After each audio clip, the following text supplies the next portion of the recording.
자본주의라는 게 뭔가라는 걸 참 많이 알아야 되잖아요. 근데 참 할 얘기가 많아요. 이런 부분에 대해서는. 네. 근데 저는 일단 이 부분에 아주 근본적인 얘기 한 가지를 하고 싶은 게 하나 있는데요. 네. 그게 뭐냐면은 제발 교육비 많이 쓰지 말라. 이 얘기부터 하고 싶어요. 이게 부모가 깨든지 자녀가 깨든지 둘 중에 하나만 깨도 되거든요. 무슨 말이냐면 부모가 깨면 자녀에게 교육비를 너무 많이 안 쓸 수가 있어요. 자녀가 깨면 어떻게 하냐면 부모가 교육비를 많이 쓰려고 그러면 스톱. 그 교육비 하지 마시고요. 저한테 돈을 주세요. 그 돈을 아예. 그걸 제가 불릴게요. 차라리. 이렇게 할 수가 있어요. 저는 이게 더 중요하다고 생각해요. 그러니까 우리가 투자하는 사람들도 제일 많이 걸리는 걸림돌이 뭐냐면 교육비에서 제일 많이 걸려요. 왜 그러냐면은 그러니까 좋은 집을 사려고 하는 것도 그 근본에 가장 많은 비중을 차지하는 게 교육이에요, 사실. 예, 우리나라 사람들은 특히 그런 거에 많이 몰두돼 있거든요. 근데 그러니까 내 집을 무리하게 사게 되는 거기도 하고 또 교육비를 되게 많이 쏟기도 하거든요. 여기서부터 잘못됐어요, 사실은. 그러니까 그런 교육비를 쓰지 말아야 돼요. 그런 교육비를 쓰지 말고 저는 그런 것을 투자에 더 써야 돼요. 그러니까 어렸을 때부터 그 돈만큼을 차라리 투자해서 자녀에게 오히려 기반을 마련해 주는 게 더 옳다라고 봐요. 제가 정말 자본주의로 냉정하게 얘기를 하는 건데요. 솔직히 지금 같은 상황에서 기반이 없이 사회생활을 시작하잖아요. 그런 사람들이 여유롭게 살 수 있는 상황 정말 힘듭니다. 그렇잖아요. 월급만 받아서 내가 여유로운 상황까지 이르는 날 언제쯤 올까요? 정말 어렵습니다. 그거는. 어느 정도 기반이 있지 않는 한 정말 힘듭니다. 그럼 그 기반을 언제 만드는 건데요? 어렸을 때부터 만들어야 기반이 만들어지는 거예요. 근데 어렸을 때 무슨 돈으로 만드냐? 교육비로 만들어야 돼요. 기반이 있어야지만이 우리가 어쨌든 청년들이 살아갈 수 있는 뭔가 준비가 된다라는 측면에서 얘기한 건데 그런 측면이 아니면 다른 측면에서도 또 얘기할 수가 있어요. 어떤 측면이냐면 네. 교육비를 많이 쏟는다고 해서 효과도 별로 없어요. 가성비 매우 떨어지는 게 사실 교육비입니다. 아니 교육비 많이 쏟아서 결국 뭐냐면 결국 좋은 대학 가자잖아요. 그럼 보세요. 좋은 대학 가면은 결국 또 뭐예요? 목표가? 좋은 직장 가는 거잖아요. 그러니까 뭐 이렇게 아주 전문직을 제외하고는 결국 최종적으로 갈 수 있는 게 좋은 직장밖에 없거든요. 근데 이게 웃긴 게 이미 좋은 직장에서 고르는 이제 사람들을 뽑는 게 좋은 대학에 있는 애들만 뽑지 않습니다. 이제 이미 사회가 이미 바뀌었어요. 그렇게. 그런데도 왜 자꾸 좋은 대학만 고집하는지 이해를 할 수가 없어요. 그런데도 엄마 아빠 마음에서는 좋은 대학을 가야 뭔가 하여간 길이 뭐 뻥뻥뻥뻥 뚫릴 거다라고 생각하거든요. 전혀 그렇지 않아요. 어차피 무한 경쟁이라고 하면 제가 볼 때는 좋은 대학을 가는데 신경을 쓸 게 아니고 좋은 대학 간 애도 불안하고 그렇지 못한 애도 불안해요. 그럴 거면 어차피 똑같이 불안할 거면 차라리 창의성을 키워주고 뭔가 남들과 다른 생각을 할 수 있는 거를 키워주고 아니면 경험을 늘려주고 이러는 것이 오히려 사회생활에도 훨씬 유리해요. 그러는 게 훨씬 낫다. 그리고 그 돈은 또 투자를 해주고 얼마나 좋습니까? 이렇게 해야지만이 된다라고 보여져요. 그래서 제발 교육에 대한 생각부터 좀 바꿔라. 이 말을 하고 싶습니다. 근데 이제 보통 이제 한쪽이 부부 중에 한쪽이 네, 네. 이게 좀 열정적인 경우가 많지 않습니까? 남자 네, 쪽이든 네. 여자 쪽이든. 그렇죠. 그래서 이제 좀 의견이 안 맞아서 그냥 더 열정적으로 하자 하는 쪽에 이제 많이 끌려가는 느낌? 그렇죠. 영어 유치원부터 일단 그렇죠. 시작이 맞습니다. 되지 않습니까? 예, 예, 맞아요. 저도 그래서 이제 그런 걸 선언을 했어요. 예. 저는 이제 우리 아이가, 제 아이가 이제 한 애는 이제 지금 직장 생활을 하고 있고, 한 애는 이제 대학교를 다니고 있거든요. 근데 우리 둘째가 어느 날 그러더라고요. 뭐 내가 그러니까 전공을 바꿔가지고 뭐 다른 데를 가면 어떨까 뭐 이런 얘기를 저한테 상담을 하더라고요. 예. 그래서 제가 뭐라고 얘기를 했냐면 그 전공을 바꾸는 것까지는 좋아. 그런데 이 전공을 바꾸어가지고 네가 잡을 얻으려고 그러면 그렇게 바꾸면 대학원을 가야 돼요. 예, 대학원을 가는 그런 구조예요. 그러니까 그런 과란 말이에요. 네네. 제가 뭐라고 얘기하면 대학원을 가야 되기 때문에 가면 안 돼. 제가 이랬어요. 왜냐? 대학원 가지 마. 대학교 졸업하면 바로 일해. 바로 일하고 돈 벌어. 왜 대학원을 가? 그 대학원 가려면 대학원 돈 내야죠. 등록금 내야 되죠. 예, 그리고 그동안 시간 보내죠. 그 돈 가지고 그럴 돈이 있으면 아빠가 그 돈 줄 테니까 그 돈 불려. 그리고 너는 바로 대학 졸업하면 바로 일해. 저는 이렇게 얘기하는. 그럼 따님이 뭐라고? 뭐 내가 그러라면 그래야죠 뭐. 그러지 아니 돈 벌고 여유롭게 사는 게 더 중요하지. 내가 어떤 그런 그러니까 우리 애들한테 그런 얘기 제가 되게 자주 하거든요. 무슨 얘기 하냐면 인생이라는 게 뭐라고 생각하냐 이러면서 제가 하는 얘기예요. 그게 뭐냐면 저는 인생이라는 게 뭐라고 생각하냐면 인생은 행복하게 사는 게 인생이에요. 그냥 우리는 뭔가를 성취하려고 이 땅에 온 것도 아니고 성공하려고 이 땅에 온 것도 아니에요. 우리가 이 땅에 온 목적은 딱 하나밖에 없어요. 그냥 내 주변의 사람과 사랑하면서 내 주변의 사람들과 사랑하고 행복을 나누기 위해서 이 땅에 온 거지 다른 이유가 없어요, 사실. 그러면은 행복하게 사는 게 목적이란 말이에요. 그런데 왜 자꾸 뭔가를 이루려고 막 애를 쓰면서 사냔 말이에요. 그럴 필요가 없어요. 근데 행복해지려면 어떨 건가를 한번 생각해 보라는 거죠. 그러면 어떤 단계에 올라서 행복한 게 아니라 행복의 가장 기본, 베이스는 결국 자산이에요, 기본적으로. 그렇잖아요. 네. 내가 어떤 위치에 올라가는 게 행복해지는 게 아니고 기본적으로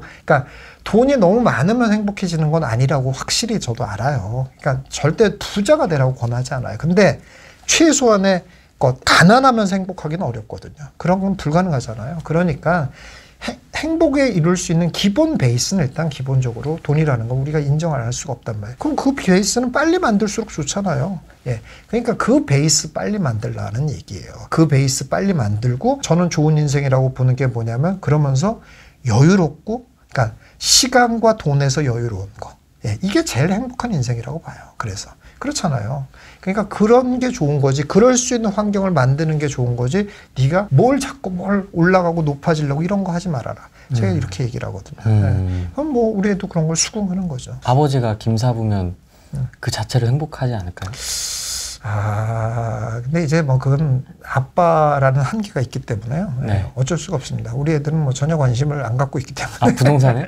그럼요. 예. 아니 뭐 돈에 대해서 관심을 안 갖죠. 그게 이제 저의 제일 큰 딜레마기나 뭐 문제죠. 예. 아까 그만큼 이제 좀 그래도 아쉽지 않게 이렇게 해주시기 때문에 그런 거 아닐까요? 아니, 그러니까는 좀 결핍이 없죠, 우리 애들은 좀. 네. 그러니까 저는 이제 기본적으로 제가 부자는 아니지만 제가 말한 것대로 여유로운 삶을 늘 추구하잖아요. 그러니까 시간에도 여유롭고 경제적으로도 여유롭고 이런 걸 늘 추구하면서 살아온 사람이기 때문에 우리 애들한테도 이제 그런 게 보여질 수밖에 없잖아요. 네. 그러니까 그러다 보니 우리 애들은 결핍이 잘 없는 상황이죠. 근데 그렇게 결핍이 없다 보니까 돈을 내가 막 모아야 되고 뭐 이런 생각을 잘 안 하고 관심을 잘 안 갖는 게 이제 제일 문제긴 하죠. 문제긴 한데. 근데 그러긴 한데, 그건 뭐 그렇다고 해서 또 막 강요하지는 않아요, 저는. 네, 왜냐면은 그렇게 강요하면 더 이제 반항심도 그렇고 반발심도 생겨서 더 그럴 수가 있기 때문에 뭐 그러지는 않고 그냥 부모로서 이렇게 재테크를 하는 걸 보여주는 거죠. 그러니까 뭐 그래서 저는 다 공개해요, 우리 애들한테는. 아빠가 이런 거 갖고 있다, 이거 샀다, 이거 나 세입자 때문에 지금 나 고생하고 있다, 이런 거 다 보여줘요. 예, 다 보여주고 다 해요. 그러면 이제 보고 배우는 게 있으니까 그런 거를 그냥 기대하는 정도예요. 하락장을 처음 맞는 우리 MZ, 저도 MZ에 속하더라고요. 그렇습니까? 네, MZ 세대분들. 네, 이런 분들한테 이제 조언을 해주고 싶은 거는 일단 뭐 만약에 이제 어려움을 겪는 분이 아니라면 어려움을 겪는 분들이라면 아까 제가 말씀드린 대로 그런 자세를 좀 취해야 될 것 같고요. 그렇지 않는 분들이라면 또 오히려 거꾸로 생각해야 될 부분이 있는데요. 이런 거를 처음 겪고 이런 게 이제 충격을 받고 이렇게 되다 보면 어떤 생각을 또 갖냐면 금방 이렇습니다. 금방 이제 지금도 이미 나오지만은 부동산은 틀렸어. 부동산은 이제 우리나라에서는 영원히 안 돼. 이런 얘기 100% 나옵니다. 폭망. 네, 그렇게 일본처럼. 되고 절대 부동산 하면 안 돼. 라는 얘기가 그 얘기는 IMF 때부터 나왔어요. 네, 진짜로. 네. IMF 때부터 제가 그 소리를 들었어요. 네. 그러니까 이게 얼마나 어이없는 일이냐고요. 근데 우리 MZ세대들이 그럴 가능성이 굉장히 높거든요. 이런 걸 처음 겪고 이런 게 이제 일반화된 게 이제 처음 부동산이라는 걸 관심을 가졌더니 바로 이런 일이 벌어지면 바로 이런 생각을 갖게 되고 매스컴에서 맨날 그런 얘기 나오니까 이제 그럴 가능성이 굉장히 높거든요. 근데 절대 그렇지 않다. 라는 거를 제발 그래서 우리가 뭐에 대해서 통찰력을 가지려고 그러면 제일 중요한 게 역사를 알아야 되는 거잖아요. 기본적으로. 역사를 알아야 통찰력을 하죠. 근데 우리는 역사를 여태까지 제대로 배워본 적이 단 한 번도 없어요. 왜 그러냐면 우리는 역사를 어떻게 알고 있습니까? 그냥 다 뭐 언제 무슨 일이 있었고 언제 무슨 일이 있었고 이런 것만 알고 있잖아요. 그건 역사를 아는 게 아니잖아요. 역사를 안다는 거는 그 일이 벌어진 이유, 그 일이 벌어진 의미 이런 것들을 보는 게 역사잖아요. 그리고 뭐 if라는 게 없다고는 하지만 if도 해보고 가정을 해보는 거죠. 만약에 그때 그러지 않았더라면 뭐 이런 것들. 만약에 그때 그 사람이 그런 정책을 안 했더라면 어떤 일이 벌어질까? 이런 것들을 생각하고 토론하는 그런 것들을 해야 역사를 배우는 거잖아요. 그런 걸 배우는 이유는 왜 그러냐면 미래를 보기 위한 거거든요. 예, 역사를 배워서 뭐 하는 건 결국 반복이 되고 인간이 변하지 않기 때문에 그 통찰력을 갖기 위해서 하는 거잖아요. 우리는 이런 걸 한 번도 해본 적이 없기 때문에 통찰력을 못 갖는 거거든요. 근데 돈을 벌고 싶으면 돈도 마찬가지입니다. 역사를 좀 공부해야 돼요. 부동산의 역사가 어떻게 되었고 돈의 역사가 어떻게 되었는지 제발 좀 한번 역사를 한번 좀 들춰보라 이런 얘기예요. 얼마나 인간이 광기 어리게 흥분했고 얼마나 인간이 공포심에 젖어 있었고 그러면서 얼마나 다른 일들이 벌어져 왔었다는 것들을 제발 좀 공부를 했으면 좋겠어요. 그렇게 공부를 하면 이 이유가 이런 식으로 계속 나빠지지 않을 거다라는 건 너무 분명히 알 수 있어요. 40% 폭락한다 어쩐다 뭐 이런 걸 보는 것도 중요하긴 하지만 사실 정말 더 중요한 이야기는 지금까지 우리 부동산 시장이 걸어왔던 길. 그렇죠. 요걸 살펴보는 게 좀 더 도움이 되시지 않을까. 그렇죠. 원리금도 지금 펑펑 늘어나고 있고요. 지금 역전세라서 막 역월세, 역전세 막 지금 다 돈 나갈 때가 지금 한두 군데가 아니라서 매우 힘들어하는 우리 구독자분들. 위로가 될지는 모르겠지만 저 같은 사람도 힘듭니다. 그래서 어쩔 수가 없습니다. 저같이 이렇게 전문가고 제가 얼마나 보수적으로 했겠습니까? 그렇죠, 이 얼마나 보수적으로 한 저 같은 사람조차도 생각지 못한 일들이 벌어지더라고요. 저는 뭐 예를 들자면 제 얘기를 조금만 하면 자세하게 얘기는 안 하겠어요. 조금만 하면 역전세단도 거의 없을 정도로 제가 관리를 잘했어요. 그럴 정도인데도 저 같은 사람도 너무 정말 상상하지도 못하는 데서 뻥 터진 게 하나 있어요. 그래가지고 야 이게 뭐야 하고 제가 깜짝 놀란 게 있어요. 그럴 정도로 이런 일들이 벌어지는 상황이더라고요. 지금 이런 시장 상황에는 어쩔 수 없다라는 걸 일단 받아들이는 게 중요할 것 같고요. 일단은 기본적으로 세상에 이제 어려운 일도 있고 안 좋은 일 이건 뭐 피해갈 수 없는 거잖아요. 그러니까 그렇게 이제 받아들이는 게 일단 중요할 것 같고요. 두 번째 조금 더 이제 구체적인 얘기를 하나 해드리자고 하면은 서두에 말씀드린 것처럼 조금 장기화될 것도 대비해라. 이게 맞다고 보여져요. 저는 그렇게 보지는 않습니다. 않고 그렇지 않을 거다라고 봐요. 왜냐하면 일단 미국이나 이제 지금 뭐 금방 이제 러시아도 바로 그 얘기 나오잖아요. 지금 이제 전쟁 그만하고 싶다 얘기 나왔잖아요. 벌써. 그러니까 이제 종식할 때가 됐다라고 보여지고 미국도 인플레이션 원하는 만큼 올렸고 충분히 이런 것들을 다 감안해 봤을 때는 최소한 지금보다 더 나빠지기는 어렵다라고 보여져요. 그래서 조금씩 나아지는 단계로 갈 거다라고는 보입니다. 이게 제가 보는 좀 더 확률 높은 전망이에요. 그렇긴 하나 저는 그래도 제가 이렇게 말을 해도 제 전망도 안 믿습니다. 저는. 왜냐?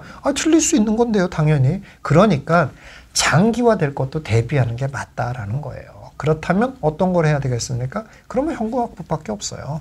그러니까 일부는 이거는 좋은 자산이다라고 하더라도 일부는 아깝더라도 현금을 좀 준비를 해서 조금 장기화될 것도 대비하는 게 맞다라고 보여집니다. 얘기를 해주시니까 좀 재밌네요. 본인 얘기 해주시니까. 그래요? 좀 부끄럽긴 한데 막 우리 애 얘기도 하고 막 이래서 좀 부끄럽긴 한데 다음에 또 뵙도록 하겠습니다. 오늘은 여기까지 하겠습니다. 고맙습니다. 감사합니다. 안녕. 안녕 한번 해주세요. 안녕하세요.